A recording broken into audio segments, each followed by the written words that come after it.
Biz bugün kurulumuzla bugüne kadar Hıfzı Saha Kurulu'nun aldığı kararları bir gözden geçirdik. Bunların faydalarını, bunların etkinliğini değerlendirdik. Ve şu an Covid'de ilimizin bulunduğu durumu değerlendirdik. Geçmişiyle kıyaslayarak değerlendirdik. Aldığımız tedbirlerin olumlu sonuç vermeye başladığını, hastanelerimizde herhangi bir darboğazın bulunmadığı ama alınan tedbirlerin tavizsiz bir şekilde uygulanması, toplumda bir farkındalık yaratılması, toplumumuzun alınan kurallara uyması konusunda gerekli denetimlerin artırılması, takiplerin yapılması, özellikle düğün ve taziyelerde alınan kararlara uyulması, Hıfzı Saha Kurulu kararlarına göre defin işlemlerinin yapılması, taziye işlemlerinin ona göre yürütülmesi, taziyelerde asla yemeklere müsaade edilmemesi, düğünlerde de müzik, yemek, ikramların olmaması konusunda gerekli denetimlerin artırılması ve özellikle bizim için önemli olan hastanelerde ziyaretçi kabul edilmemesi, ziyaretçiye müsaade edilmemesi, çünkü bizim alınmış bir kararımız var. Bu konularda gerekli denetimlerin artırılması. Diğer bir hususta toplu taşıma araçlarındaki denetimlerin artırılması, ayakta yolcu alma yetkisi olmayan sarı minibüslerin, halk otobüslerin ve V plaka minibüslerin kesinlikle ayakta yolcu almaması. Şayet ayakta yolcu alırsa hem minibüse hem de ayakta binen yolcuya da ceza yazılması için bugün yeni bir karar aldık. Artık ayakta binmek de, binen kişi de suçlu kabul edilecek. Ona da cezai işlem yapılacak. Kentimizin şu anki alınan tedbirlerin olumlu sonuç verdiğini ve bu tedbirlerle devam edilmesi.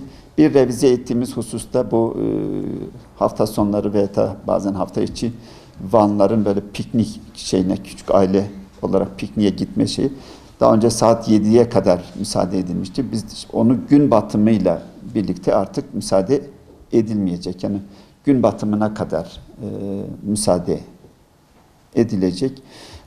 Maske, mesafe ve temizlik konusunda toplumumuzun duyarlı olması gerektiği konusunda tekrar ortak temennilerde bulunduk ama ilgili kurumlarda da gerekli hassasiyetleri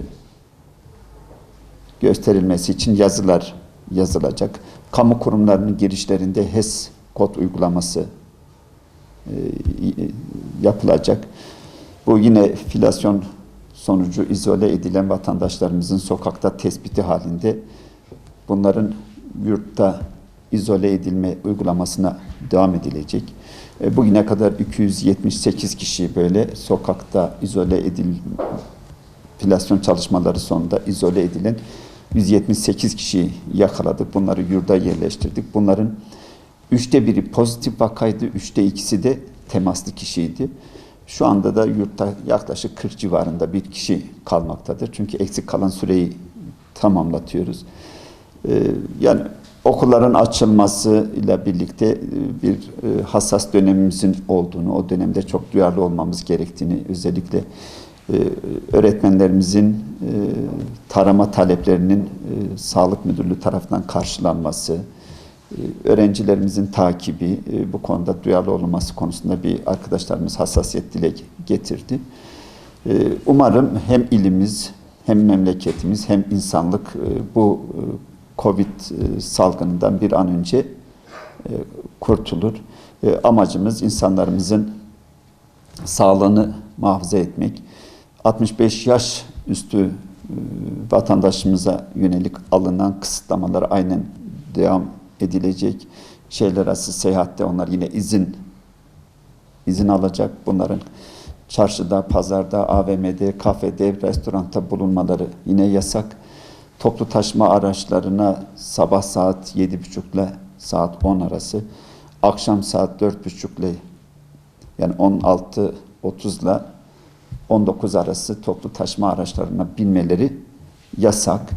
Onların ücretsiz belediye araçlarına ve halk otobüslerine binme şeyi de geçici olarak askıya alınmıştı. O askıya alma süreci de devam edecek. Müzik